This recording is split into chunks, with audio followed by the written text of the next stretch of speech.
Bienvenue dans ce nouvel épisode de mon journal de bord qui s'appelle Intello frustré ou entrepreneur heureux. Quand je dis entrepreneur, en fait, je parle aussi des intrapreneurs. Alors, c'est quoi la définition d'un intrapreneur ?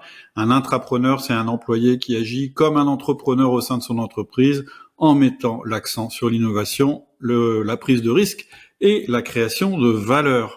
Donc, en fait, un intrapreneur, c'est juste l'avenir du manager. Je voulais le repréciser parce que je voudrais pas qu'on ait l'impression que je m'adresse qu'à des entrepreneurs.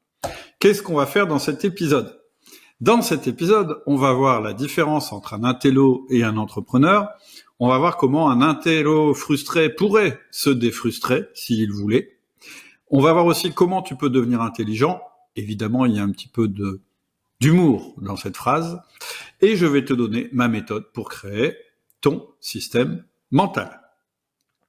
Donc, première chose, si tu es un intrapreneur ou un entrepreneur, tu n'es pas un intello. Et ça, c'est déjà très bien. Je t'explique pourquoi. Ça ne veut pas dire que tu es intelligent non plus. En fait, l'intello, c'est celui qui accumule des connaissances et qui ne les met que rarement en application. Malheureusement, un intello, ça passe souvent pour un donneur de leçons qui n'a pas le courage de ses idées. C'est dommage parce qu'il a la composante singularité, c'est-à-dire que c'est quelqu'un qui va avoir des idées. Et avoir des idées, ça nous donne une singularité, ça nous distingue des autres, mais malheureusement, il n'arrive pas à être intégré. Et je te rappelle que la source du bonheur, c'est d'être un individu complexe. Et un individu complexe, qu'est-ce que c'est ? C'est quelqu'un qui est à la fois singulier et qui est à la fois intégré dans la société. J'en ai parlé dans mon épisode sur le flow, que je t'invite à réécouter. C'est un épisode, je pense, assez important. Donc cet intellectuel, il a du mal à être intégré, il en tire peut-être même une certaine frustration, parce qu'il a l'impression de savoir des choses que les autres ne comprennent pas, et il a l'impression que les autres sont idiots, parce qu'ils comprennent pas ce qu'il dit. Donc, qu'est-ce que ça serait la solution pour défrustrer cet intellectuel ? Eh bien, c'est très simple, ça serait de lui trouver un domaine d'application. Un intellectuel frustré par définition, un intello frustré par définition, c'est quelqu'un qui n'a pas trouvé son domaine d'application. Et donc, cette personne-là, ce qu'il faudrait, c'est qu'elle publie, qu'elle crée ou qu'elle entreprenne. D'ailleurs, c'est pas forcément devenir entrepreneur qui pourrait lui permettre de se défrustrer, ça pourrait être de devenir artiste, écrivain, chercheur, peu importe. Ça me fait penser à une présentation que j'ai vue à Canterbury il y a quelques années. En fait, le fils de ma compagne a fait un cursus artistique à Canterbury en Angleterre. Et donc, je suis allé au speech de présentation et j'ai complètement adoré.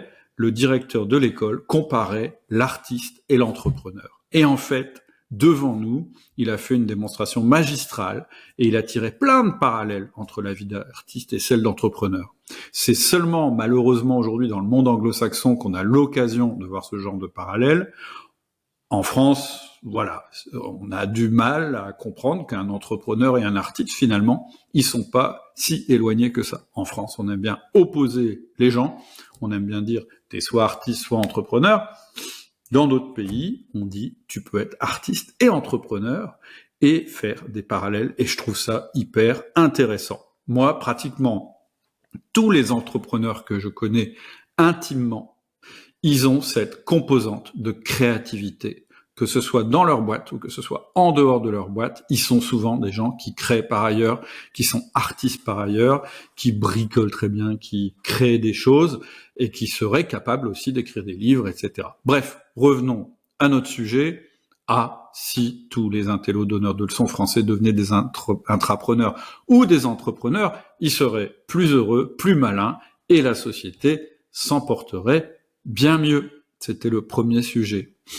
Ensuite, c'est quoi la différence finalement entre un entrepreneur ou entrepreneur et un intello donneur de leçons ? En fait, il y a deux grandes différences. La première, c'est le passage à l'action et la deuxième, c'est le skin in the game. Passage à l'action. En fait, un intrapreneur, un entrepreneur, il va accumuler des connaissances que pour passer à l'action. C'est-à-dire que c'est quelqu'un qui va faire des recherches, qui va développer son intellect, pas juste pour le plaisir de développer son intellect, mais pour passer à l'action. Et donc, il va apprendre différemment, il va faire des recherches différemment, et il va acquérir son bagage intellectuel d'une manière différente. Peut-être sans s'en rendre compte. Ça signifie que les entrepreneurs et les intrapreneurs qui parviennent à sortir de la pure action et profitent de leur travail pour développer leur potentiel vont être les plus heureux. C'est pour ça que je vais te parler juste après du système mental. En fait, je vais t'expliquer que si tu es quelqu'un qui entreprend dans ton entreprise, eh bien, tu aurais beaucoup à gagner à extérioriser ton système mental. Je vais en reparler juste après. La deuxième différence entre un intrapreneur ou entrepreneur et un donneur de leçons, c'est le skin in the game. La très grande différence, c'est que l'entrepreneur ou le cadre supérieur, puisqu'il passe à l'action, eh bien, il prend le risque de voir son projet et donc sa théorie se planter. Et oui, faut du courage pour passer à l'action. Il faut plus de courage d'ailleurs pour passer à l'action que pour donner des leçons sans passer à l'action. Et donc, l'avantage, je dirais, de l'intrapreneur ou de l'entrepreneur, c'est qu'il a un juge de paix immédiat. Il sait tout de suite si sa théorie marche, parce que si elle marche pas, il est sanctionné tout de suite par la réalité, et si elle fonctionne, il est récompensé par la réalité. Et ma conviction fondamentale, c'est que c'est ça qui rend les gens plus intelligents, c'est de confronter leurs idées à la réalité. Si tu as plein d'idées, que tu les partages à tout le monde, mais qu'en réalité tu les confrontes jamais à la réalité en prenant un risque, eh bien finalement tes idées, elles ne m'intéressent pas. Donc, on va bientôt passer à ma méthode pour devenir un intrapreneur intelligent ou un entrepreneur intelligent, c'est-à-dire d'avoir un système de pensée. Mais avant, je voudrais dire un truc, c'est que ce que j'ai pas dit, c'est qu'être un entrepreneur ou intrapreneur, c'est pas une garantie d'intelligence. Ça serait trop simple. Maintenant, je vais te donner ma méthode pour devenir un intrapreneur, un entrepreneur intelligent. Et pour moi, en fait, c'est un moyen un peu rigolo de te dire que ça me paraît important que tu développes un système mental. Et tu noteras que j'ai pas dit un modèle mental, j'ai dit un système mental, il y a une petite différence. Alors pourquoi c'est intéressant ? Parce que avoir un système mental, c'est-à-dire accumuler son expérience et les théories qu'on a en expérimentant les choses, les accumuler dans un système, ça va nous permettre d'être intentionnel par rapport à notre développement intellectuel. C'est-à-dire, ça va nous permettre de choisir de nous développer plutôt que d'être uniquement dans l'action, uniquement dans le gain, uniquement dans la performance. Ça va aussi nous permettre de mieux réagir face à l'incertitude, puisqu'on va créer un ensemble de modèles mentaux qui vont nous permettre d'améliorer, ou plutôt d'appréhender de mieux en mieux les problèmes qui se posent à nous et d'analyser la réalité. On va être de plus en plus efficace. Ça permet de se construire sur le long terme, c'est-à-dire que ça va te permettre de te voir évoluer, c'est-à-dire te dire tiens ça, il y a 2 ans, je comprenais pas ce que ça voulait dire et aujourd'hui je comprends vraiment ce que ça veut dire. Donc tu auras vraiment cette sensation de te construire sur le long terme et je pense que c'est vraiment important pour être heureux. Ensuite, ça va te permettre, et oui, de rester intelligent plus longtemps.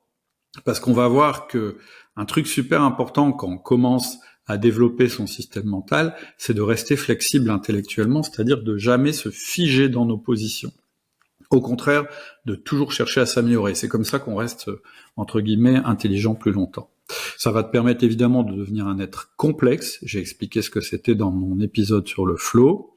Et puis je l'ai déjà dit, je sais pas pourquoi, je l'ai écrit 2 fois, mais ça va te permettre d'être intentionnel, c'est-à-dire de créer ton propre système de pensée. Alors comment ça marche ? Je vais d'abord te donner la logique, et puis après je vais te donner la pratique, c'est-à-dire mes conseils. Mais le plus important évidemment, c'est la logique. La logique, c'est la suivante. Elle est en 4 points. 1. Te créer un système mental, personnel et original va te permettre de comprendre et de développer ta singularité et donc ton utilité dans la société. 2. Une fois que tu commences à créer ton système mental, c'est-à-dire à le visualiser comme étant pouvoir le regarder de l'extérieur, je dirais, ça va te permettre de l'upgrader régulièrement par différents moyens. Ton expérience vécue, l'expérience des autres, l'étude d'autres modèles mentaux. Je vais y venir dans la partie pratique. 3, tu vas rapidement te créer un référentiel de pensée. Et c'est vraiment intéressant d'avoir un référentiel de pensée parce que ça va te permettre d'être à la fois plus clair dans ta tête et plus rapide que les autres. Les gens qui ont un modèle, un système de pensée efficace, bien intégré, ils vont beaucoup plus vite que les autres à résoudre des problèmes, à réagir à des situations, etc. 4, pardon. Tout ça, ça ne fonctionne qu'à une seule condition, c'est que tu restes flexible intellectuellement. Parce que le risque, quand on commence à visualiser son modèle mental, à le créer, c'est de le rendre rigide, c'est-à-dire à ne plus rechercher que des choses qui vont fonctionner dans notre modèle, dans notre système mental. Et ça, c'est la fin, C'est-à-dire là, tu décides de plus être intelligent, t'estimes que tu sais tout sur tout, et finalement, tu vas plus progresser. Donc voilà les 4 points logiques qu'il faut comprendre. Maintenant, on va rentrer dans la pratique. Je vais te conseiller 1, 2, 3, 4, 5, 6, 7 choses. Peut-être qu'il y en a plus, peut-être que tu choisiras d'en utiliser moins, c'est pas grave. Ce qui est intéressant, je pense, c'est que ça te fasse réfléchir. Donc, premier point, ça va être commencer par un premier modèle mental. Deuxième point, ça va être d'ajouter des modèles mentaux pour créer un système. Troisième point, ça va être de développer une curiosité intellectuelle. Quatrième point, ça va être de tirer des leçons de ton expérience ou de celle des autres. Cinquième point, c'est de rester flexible. Sixième point, de connaître tes limites. Et septième point, en discuter avec quelqu'un. Je prends mon premier point. Mon premier point, c'est de commencer par un premier modèle mental qui te parle particulièrement. En général, on ne s'y met pas parce qu'on a l'impression que ça va être compliqué. Et en fait, l'idée, c'est de déjà commencer par un premier modèle mental qui te parle particulièrement. Je vais te donner des exemples de modèles mentaux, et puis, du coup, tu vas peut-être en choisir un dans ceux que je vais te donner, ou ça va te faire penser à un autre modèle mental dans lequel tu crois particulièrement. En fait, ton premier modèle mental, c'est une croyance que tu as et qui te permet, tu as déjà remarqué, dans pas mal de situations, de réagir plus vite ou plus efficacement que si tu n'avais pas cette croyance. Exemple. Premier modèle mental, skin in the game. J'en ai parlé souvent. C'est quoi skin in the game? En français, ça veut dire risquer sa peau ou être impliqué. Et le modèle mental qu'il y a derrière, c'est on prend de meilleures décisions quand on est impliqué. Et ça veut aussi dire qu'on prend de moins bonnes décisions si on n'est pas impliqué. Exemple, les structures technocratiques où, en fait, les gens qui décident n'ont aucun impact sur leur vie personnelle s'ils prennent une mauvaise décision. En général, on a observé que ces gens-là prennent des moins bonnes décisions que la personne qui risque vraiment sa vie en prenant sa décision. Un autre modèle mental auquel je crois, je vais te donner plutôt des modèles mentaux auxquels je crois, la confiance coûte moins cher que le contrôle. J'en ai parlé plein de fois dans les podcasts, je pense que tu sais ce que ça veut dire. Ça veut dire que ça coûte toujours plus cher de contrôler les gens que de leur faire confiance. En autre modèle mental, la fréquence plutôt que la force. C'est-à-dire, on est plus efficace, on gagne davantage à long terme quand on utilise des outils qui sont répétitifs plutôt que quand on utilise très brutalement et très rarement un outil destructeur. Exemple, les feedbacks par rapport à la sanction. Ensuite, antifragilité plutôt que vision. J'ai défendu souvent sur ce podcast l'idée que je pensais que c'était qu'un chef d'entreprise, il serait plus efficace en développant l'antifragilité de ses équipes, c'est-à-dire leur capacité à s'adapter aux crises, plutôt que de passer des années et des heures à développer une vision. Parce que souvent la vision est fausse et elle est contredite par la réalité. On verra plus loin dans mon raisonnement que je suis un peu revenu en arrière là-dessus, sans pour autant renier l'antifragilité. Ensuite, t'en as une qui est connue, c'est la théorie des contraintes. La théorie des contraintes, c'est de dire que dans tout système, il y a un goulot d'étranglement, et si tu résous ce goulot d'étranglement, eh bien, tu résous l'efficacité du système. Par exemple, une entreprise, globalement, elle va avancer à la vitesse de son service le moins efficace. Par exemple, si t'as pas de commerciaux, ton entreprise, elle va se développer moins vite que si tu as des commerciaux. Mais si tu mets des commerciaux, mais que ta logistique n'est pas adaptée, c'est-à-dire qu'elle n'arrive pas à livrer en temps et en heure, ça sert à rien, puisque ton point faible, le maillon faible de ton entreprise, c'est la logistique. Donc il faut renforcer la logistique. Et donc, Ce modèle mental, il permet régulièrement d'analyser ce qui se passe dans ton entreprise, dans ses systèmes, pour la rendre toujours meilleure. Une dernière pour la route, élasticité du marché, qui dit plus tu baisses un prix, plus tu obtiens de volume, jusqu'à un certain point. Donc, voilà, moi mon premier conseil, c'est de te dire, tiens, c'est quoi le grand modèle mental dans lequel je crois ?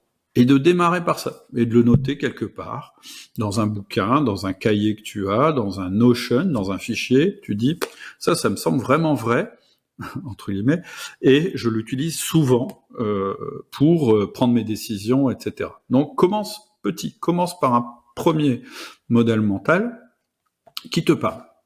Ensuite, ce qu'on va faire, et c'est que petit à petit, ce modèle mental, tu vas lui ajouter d'autres modèles mentaux. Et c'est ça la clé. Parce que un modèle mental, en général, tu vas le trouver à l'extérieur. C'est quelqu'un qui l'aura pensé pour toi et c'est pas grave. Ce que je vais te proposer ensuite, c'est d'ajouter des modèles mentaux que tu vas collectionner et que tu vas être capable de voir à l'œuvre dans la vraie vie ou d'utiliser dans ton business.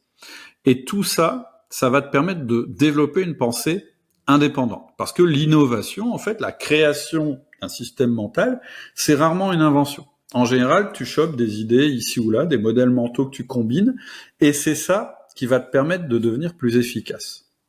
Il y a Charlie Munger, dont j'ai parlé déjà souvent, qui a une expression que j'aime beaucoup. Il dit, un tel, il était devenu un homme avec un marteau. Qu'est-ce que ça veut dire qu'être un homme avec un marteau ?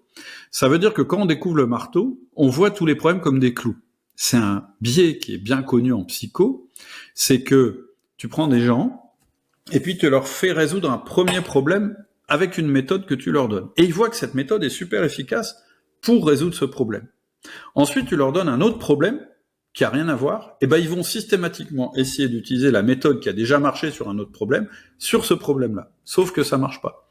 Donc, on ne veut pas devenir un homme avec un marteau, c'est-à-dire que on va être contraint et obligé de complexifier nos modèles mentaux en les accumulant et en les combinant. Et là, on va créer ce que j'appelle un système mental. Munger appelle ça un treillis, c'est-à-dire une espèce de réseau de modèles mentaux qui fonctionnent ensemble. Parce qu'en fait, la réalité, c'est que chaque modèle mental a ses limites. Je t'ai donné un exemple tout à l'heure. Moi, je me suis passionné pour l'antifragilité et j'ai dit travaillez sur l'antifragilité plutôt que sur votre vision. Puis après, je me suis dit ouais, mais la vision, c'est quand même important. Donc, il faut travailler sur les deux. Un autre exemple, quand je parlais de l'élasticité du prix et du marché, il y a quelquefois le modèle mental inverse, ça dépend des conditions du marché. Tu augmentes le prix et tu vas vendre plus parce que la valeur perçue du produit, le fait que tu aies augmenté ton prix, va faire que tu vas vendre encore plus. Donc c'est l'opposé de la théorie de l'élasticité.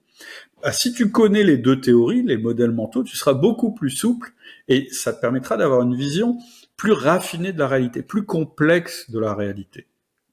Tu dois donc devenir un être complexe qui est capable de ne plus opposer les modèles mentaux, mais de les combiner. Par exemple, en France, très souvent, on entend, de toute façon, il y a deux sortes de personnes, il y a les créatifs et il y a les organisés.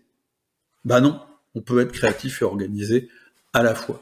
Et donc, avoir un système mental, c'est apprendre à utiliser le mot « et » plus souvent qu'utiliser le mot « ou ». Ça, c'était le deuxième point. Donc, mon deuxième point, en gros, c'est continue à accumuler des modèles mentaux dans ton petit cahier, dans ton petit fichier, pour pouvoir les combiner ensemble. Alors, comment on fait pour trouver des nouveaux modèles mentaux ? C'est assez simple, en fait. Finalement, il faut, dans un premier temps, développer une curiosité intellectuelle. Si tu veux aller vite, t'es pas obligé de ne tirer tes modèles mentaux que de ton expérience. Si tu veux aller vite, tu peux aller chercher les modèles mentaux là où ils existent.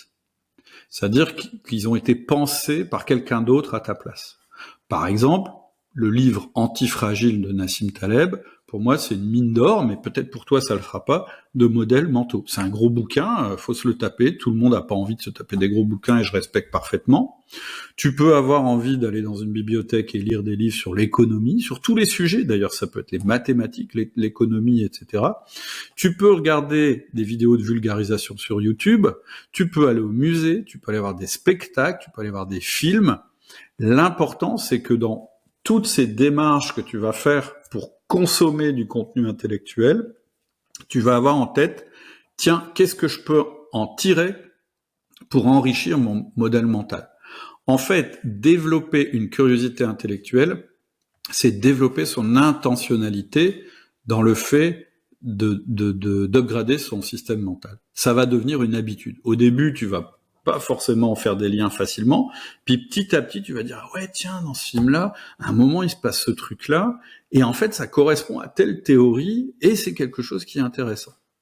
Après, j'ai trouvé, quelque part sur le web, 4 questions pour t'aider à sélectionner les bons modèles mentaux. Tu les prends pas, c'est pas grave. C'est est-ce que c'est une source fiable? Alors, qu'est-ce que j'entends par une source fiable? C'est, est-ce que ça vient de quelqu'un qui est un scientifique, qui est un philosophe ou un expert? Est-ce que c'est un mec qui sort de nulle part et qui sort ça, etc. Deuxièmement, est-ce que c'est quelque chose qui est utile dans ton contexte? Parce que si c'est pas utile, tu vas pas le retenir.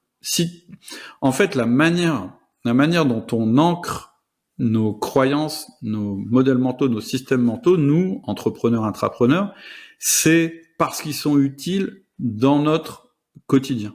Sinon, on les retient pas. En tout cas, c'est peut-être notre grande différence avec les intellectuels.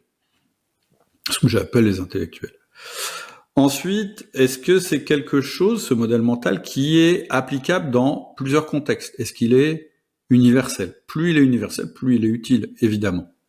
Et ensuite, est-ce que on a ce que Nassim Taleb appelle l'effet Lindy, c'est-à-dire est-ce que c'est quelque chose qu'on sait depuis longtemps, qui est intemporel? En fait, la théorie, c'est que plus un modèle mental est vieux, plus il a de chances d'être vrai, parce qu'il a résisté à l'érosion du temps.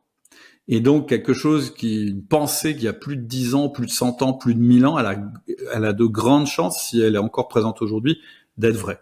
Donc voilà, c'est les 4 questions. Est-ce que c'est fiable? Est-ce que c'est utile? Est-ce que c'est utilisable dans une variété de contextes? Et est-ce que ça suit l'effet Lindy? 4e conseil que je te donne, évidemment, c'est de tirer des leçons, soit de ton expérience, soit de celle des autres. En fait, cette curiosité que tu vas développer quand tu regardes un film, quand tu vas dans un musée, quand tu prends un bouquin, quand tu regardes une vidéo YouTube, faut l'utiliser aussi dans ton quotidien. Et en fait, il faut t'entraîner à faire des liens entre les faits. En fait, Munger dit, on ne peut rien tirer d'une suite de faits. Et c'est vrai, tu mets des faits comme ça, tu en tires aucune leçon. C'est quand tu comprends la logique qui sous-tend les faits que tu commences à réfléchir en système mental. Voilà, j'insiste pas là-dessus, mais il faut que cette curiosité intellectuelle que tu as, elle s'étende à ta vie quotidienne. Et du coup, ta vie quotidienne va te paraître aussi beaucoup plus intéressante. Ça, c'est la première manière de tirer des leçons de l'expérience. Mais ça, c'est ce qu'on fait quand on est intelligent. Quand on est sage, on va plus loin. C'est ce que disait, je crois, Confucius. Il dit, l'homme sage tire parti de l'expérience des autres. C'est-à-dire que plutôt que de te planter pour comprendre qu'une théorie n'est pas valide, ça vaut le coup de profiter de l'expérience des autres qui se sont plantés avant toi. Et comment on fait ça? C'est en lisant des biographies. Moi, j'adore lire les biographies, ou en regardant des films biographiques, etc., et d'essayer de comprendre les leçons qui passent à travers ces films et à travers ces livres. En écoutant un podcast, j'essaye, par exemple, ici, de te parler de mes échecs et de mes réussites, pour que ça t'incite à tirer parti de mon expérience. En rejoignant un club d'entrepreneurs ou d'intrapreneurs, le Ciel, par exemple, je te rappelle que j'ai un cercle qui s'appelle le cercle des intrapreneurs et des entrepreneurs libérés. Et le grand intérêt de créer une communauté comme ça, c'est qu'on n'arrête pas d'échanger des expériences entre nous et on n'arrête pas de confronter nos modèles mentaux. Et tout ça, en fait, ça va te permettre d'accumuler des expériences, c'est une bonne chose, les tiennes et celles des autres, mais surtout d'en tirer des leçons. Mon 5e point, hyper important, vraiment le truc à jamais oublier, c'est rester flexible. C'est-à-dire que l'intérêt, quand tu as créé, quand tu as écrit ton système mental, c'est que tu peux le challenger en permanence. Et comment on challenge un système mental? C'est en allant voir les idées qui vont le contredire.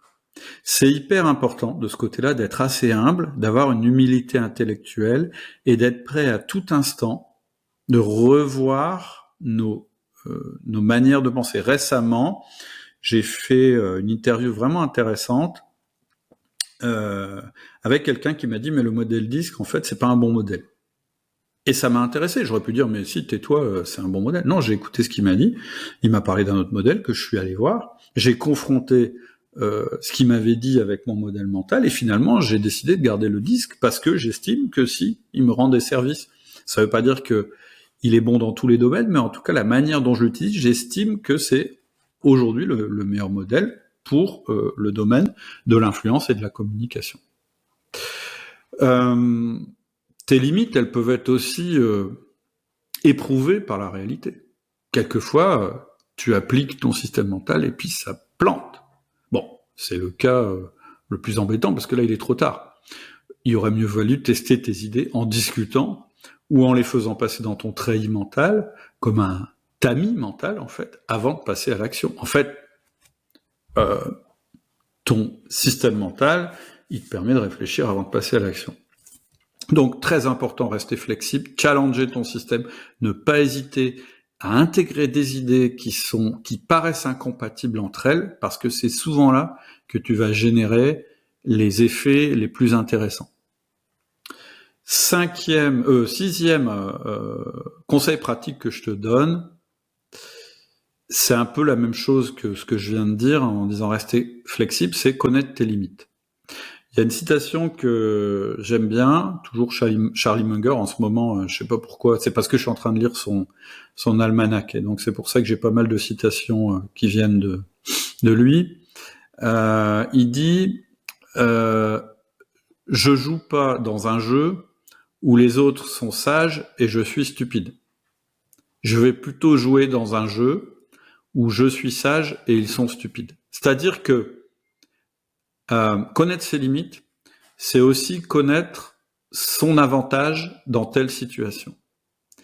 Et d'ailleurs, il a une phrase qui est intéressante, qui est plus extrême, qui dit dites-moi là où je vais mourir pour être sûr que je n'y aille pas. C'est-à-dire que son principe, c'est de dire plus tu connais tes limites, plus tu sauras si là tu dois y aller ou là tu dois pas y aller. Et encore une fois, c'est se connaître soi-même. 7e conseil concret et dernier conseil concret, c'est discuter régulièrement. C'est-à-dire que plus tu vas parler de tes modèles mentaux, c'est-à-dire des leçons que tu tires de ton expérience, de l'expérience des autres, des films que tu as regardés, des livres que tu as lus, plus tu vas rendre ton modèle mental réel. Non seulement tu vas le confronter à quelqu'un d'autre, mais le fait de devoir en parler, comme je suis en train de le faire par exemple, ça m'oblige à clarifier mes pensées. Je pourrais pas venir te parler de tout ça si j'avais pas réfléchi avant. Ça m'oblige à structurer ma pensée. Et donc, régulièrement, moi j'ai cette habitude, en plus c'est vraiment plaisant, je parle de mes différents modèles mentaux, de mes expériences, etc., avec un compère. Donc moi j'ai plusieurs compères pour faire ça, pour les livres, pour les films, pour les théories, pour la vie d'entreprise, etc., etc. Et j'ai plusieurs cercles d'amis dans différents domaines. Et donc je vais te reparler du ciel, le cercle des intrapreneurs et entrepreneurs libérés.